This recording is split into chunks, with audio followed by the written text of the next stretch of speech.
పెద్దపల్లి జిల్లా పాలకుర్తి మండలం బసంతనగర్ సిమెంట్ ఫ్యాక్టరీలో నేడు జరగనున్న పర్మనెంట్ కార్మికుల యూనియన్ ఎన్నికల సందర్భంగా అధ్యక్ష పదవి అభ్యర్థి ఇంజపూరి నవీన్ కుమార్, ప్రధాన కార్యదర్శి అభ్యర్థి రమేష్ ప్రసాద్ మౌర్యతో కలిసి మాట్లాడుతూ కార్మిక క్షేత్రంలో జరిగేటటువంటి అన్యాయాలను సహించలేకనే కార్మికుల హక్కుల కోసం పోరాటం చేయడానికి మాత్రమే ఈ ఎన్నికల బరిలో నిల్చున్నానని, తనకు ఎలాంటి బినామీలు లేరని, బినామీ కాంట్రాక్టుల కోసం రాలేదని అన్నారు.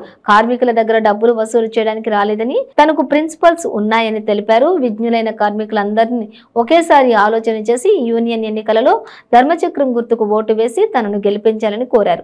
ఈ ఎన్నికల్లో తాను గెలిచినట్లయితే కార్మికుల హక్కుల కోసం పోరాడతానని ఈ సందర్భంగా తెలియజేశారు.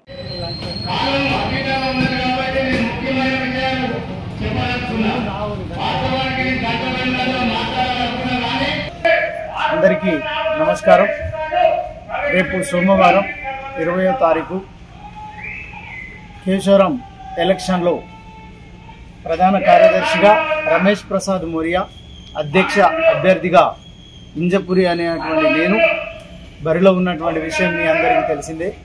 ఇక్కడ కార్మిక క్షేత్రంలో జరిగేటువంటి అన్యాయాలని సహించలేక కార్మికుల హక్కుల కోసం పోరాడటం కోసం మాత్రమే నేను ఈ కేశవరం ఎలక్షన్లో వచ్చిన. నాకు ఎలాంటి బినామీలు లేరు. బినామీ కాంట్రాక్టుల కోసం కానీ, లేకపోతే కార్మికుల దగ్గర డబ్బులు వసూలు చేయడానికి, వాళ్ళ దగ్గర ఇంకేదో లాబింగ్ చేయడానికి నేను రాలేదు. నాకు సంబంధించినటువంటి ఇన్స్టిట్యూషన్స్ నాకు ఉన్నాయని చెప్పేసి సవినయంగా మీ అందరికీ మనవి చేసుకుంటున్నాను. ఒక్కసారి 24 గంటల సమయం మాత్రమే మిగిలి ఉంది.